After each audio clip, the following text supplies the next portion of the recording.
Bonjour à tous. Dans ma dernière vidéo, qui a par ailleurs été censurée sur ma chaîne YouTube, je vous parlais de la nécessité de nous unir, vaccinés et non vaccinés, car nous avions tous, d'une manière ou d'une autre, été victimes d'un pouvoir dictatorial et malfaisant.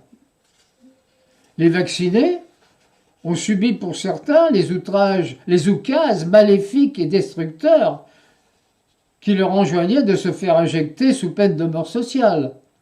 D'autres ont été manipulés par une propagande organisée au plus haut degré de l'État, faisant en sorte d'infiltrer tous les organes d'information officiels afin de délivrer le narratif autorisé par ceux qui sont aux commandes de ce plan malfaisant, qui devient de plus en plus évident au fur et à mesure du déroulement des événements.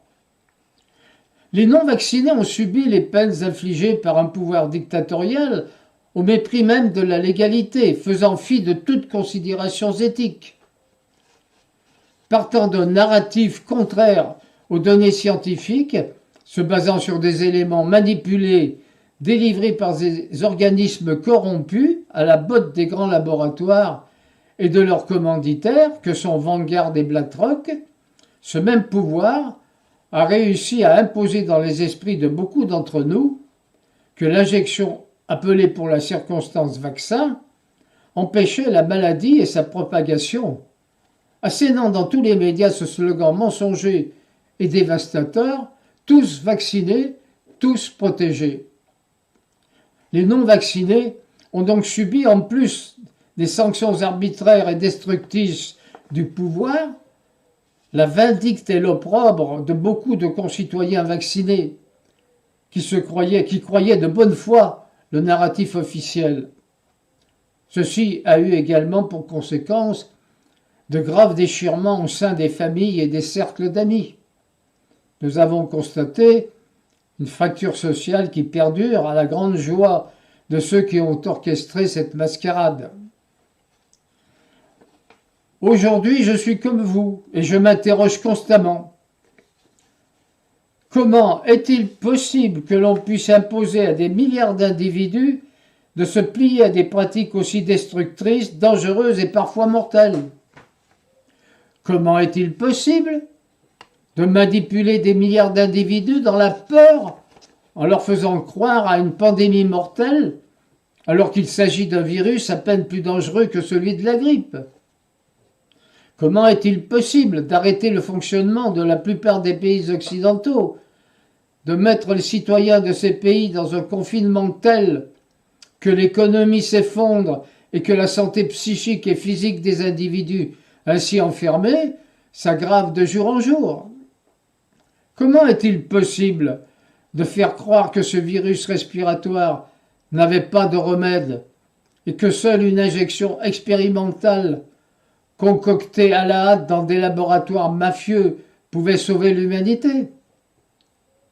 Comment est-il possible d'empêcher les médecins de faire ce à quoi ils ont consacré pour la plupart leur vie, soigner les malades dont ils ont la charge?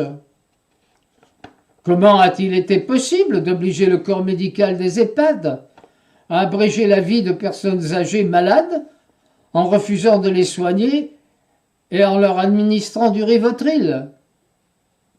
Comment a-t-il été possible de dire qu'il n'existait aucun traitement précoce, alors que de grands noms de médecins, biologistes, chercheurs reconnus depuis des décennies par leurs pairs et honorés par le pouvoir avant cette fausse pandémie, montraient que des traitements précoces faisaient des miracles avec des preuves irréfutables de patients guéris en quelques jours dans leur patientèle?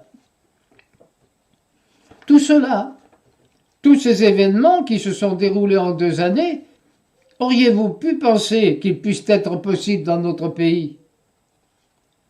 Pouvions-nous même l'imaginer? On aurait ri à l'évocation de tels événements chez nous il y a 2 ans.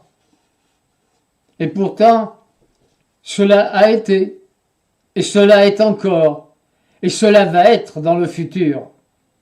Tout au moins si nous laissons faire. Je m'interroge maintenant sur les causes réelles de tels agissements. Bien sûr, il y a l'argent, la corruption, qui sévit depuis de nombreuses années dans les organismes internationaux du domaine de la santé, tant aux États-Unis que dans les autres pays occidentaux, particulièrement en France. Ce phénomène a été abondamment prouvé par de nombreuses enquêtes dûment sourcées. Je ne vais pas m'appesantir sur cet aspect du problème. Je vous invite à lire l'ouvrage de Robert F. Kennedy Jr., Anthony Fauci, Bill Gates et Big Pharma, leur guerre mondiale contre la démocratie et la santé publique. Il est suffisamment instructif et documenté.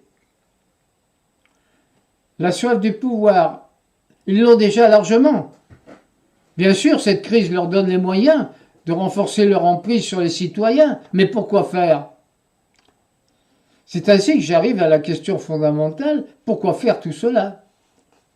Ils ont déjà l'argent, le pouvoir, que cherchent-ils d'autre? Et petit à petit, une idée se forme dans mon esprit, basée sur toutes les informations que j'ai reçues et analysées. Un vaste projet basé sur les concepts transhumanistes et eugénistes, qui inspire la conception d'un nouvel ordre mondial. Ce n'est pas tellement nouveau, et ni particulièrement farfelu de penser ça, car ces idées ont été conceptualisées dans le livre de Klaus Schwab, The Great Reset.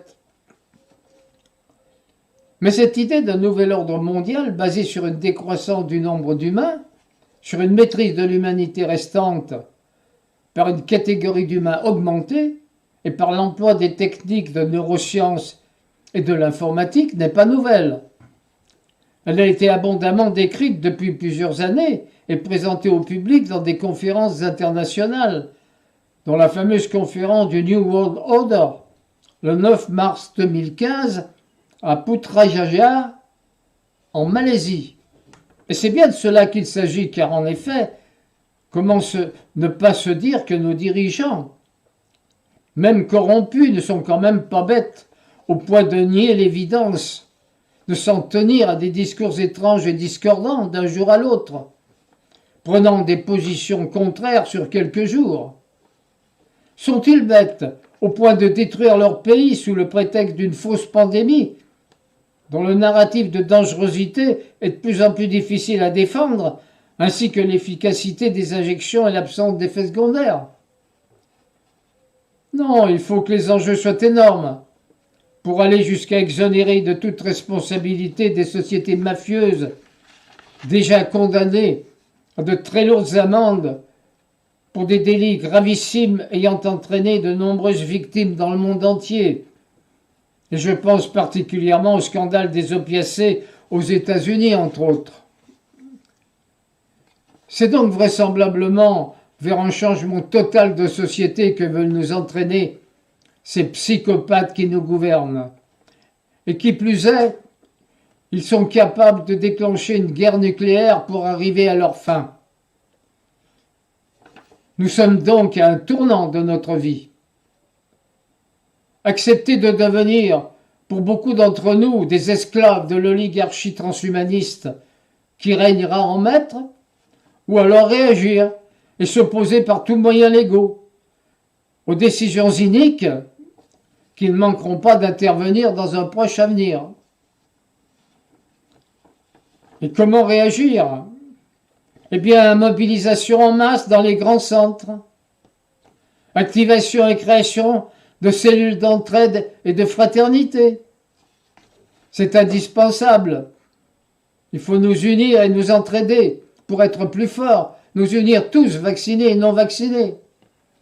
Et si tout ça ne marche pas malgré tout, si cette oligarchie malfaisante reste sur ses positions, que nous restera-t-il? Eh bien, la grève générale, si rien ne bouge. Je vous enjoins de vous éveiller. Éveillons-nous, aidons-nous et aimons-nous. Et sortons du carcan corrompu de l'Union européenne et de l'OTAN. pour redevenir une France souveraine, admirée et aimée. Merci de m'avoir écouté et à bientôt, j'espère,